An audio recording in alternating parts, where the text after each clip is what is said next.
이번엔 글로벌 특파원 리포트 시간입니다. 미국 현지의 생생한 분위기, 서기열 실리콘밸리 특파원과 알아보겠습니다. 자, FOMC 회의를 소화한 미국 증시, 특히 기술주를 중심으로 이 낙폭을 확대하고 있는데 먼저 기술주들과 또 나스닥 지수의 흐름부터 짚어주시죠. 기술주 중심의 나스닥 지수는 지난 한 주간 2.72% 하락했습니다. 주 초반 상승하던 나스닥 지수는 미국 중앙은행 페드가 기준금리를 0.5%포인트 올린 14일부터 3일 연속 내리막길을 걸었습니다.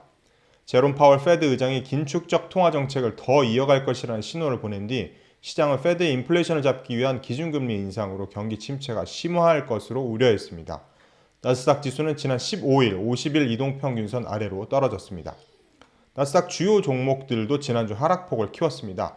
테슬라가 16.1% 떨어지며 주요 종목 가운데 가장 큰 폭으로 하락했습니다. 일론 머스크 테슬라 최고 경영자가 지난주 35억 8천만 달러어치 테슬라 주식을 매각했다는 소식이 지난 14일 알려지며 하락폭을 키웠습니다. 넷플릭스도 9.16% 하락했습니다.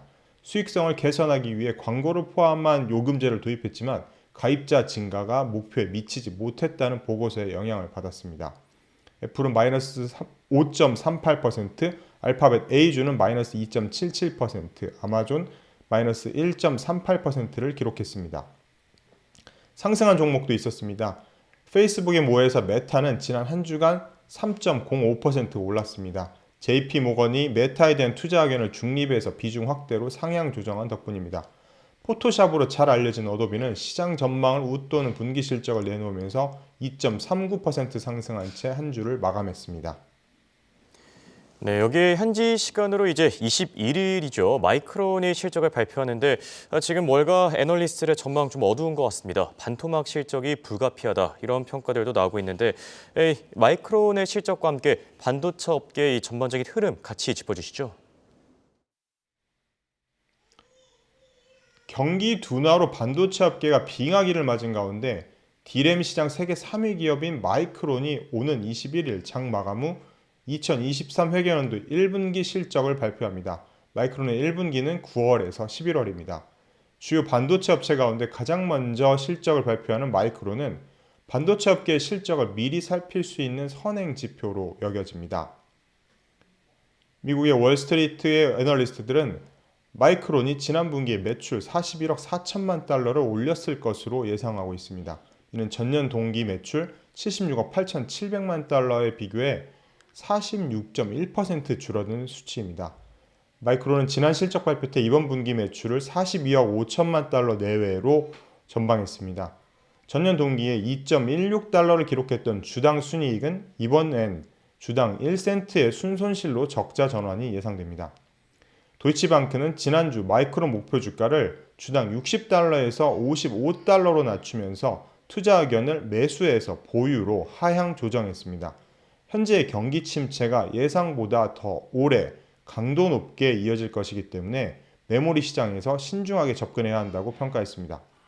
반도체 경기가 곧 사이클상 저점을 찍을 것이라는 투자 낙관론은 시기상조라는 분석입니다. 마이크론의 주가는 올 들어 44.63% 하락했습니다. 전 세계적인 경기 침체로 인해 반도체 수요가 급격히 줄어들었고 반도체 가격은 큰 폭으로 떨어졌습니다. 이에 마이크론의 재고가 어느 수준일지 관심사입니다. CNBC의 짐 크레이머는 마이크론이 여전히 공급 과잉이라고 밝힌다면 반도체 업계 기업들의 주가가 더 하락할 수 있다고 지적했습니다. 메모리 시장 전반에서 제품 공급 과잉에 대한 상당한 위험이 있다는 의견입니다. 시티그룹은 긍정적인 부분도 찾았습니다. 마이크론이 경기 침체 상황을 맞아 운영 비용을 최대 40%까지 절감할 것으로 예상된다고 내다봤습니다. 이런 비용 절감을 통해 메모리 수요가 다시 증가하고 가격이 안정될 때까지 기다리면서 수익 목표를 맞출 수도 있다는 분석입니다. 마이크론이 그동안 8분기 연속 월가의 주당 순익 추정치를 웃도는 실적을 냈다는 것도 생각해 볼 부분입니다. 실적 발표 후 경영진이 메모리 가격이 향후 반등할 수 있을 것이라는 긍정적인 지표를 내놓을 것인지도 면밀히 지켜봐야 할 것 같습니다. 지금까지 실리콘밸리에서 한국경제신문 서기열 특파원이었습니다.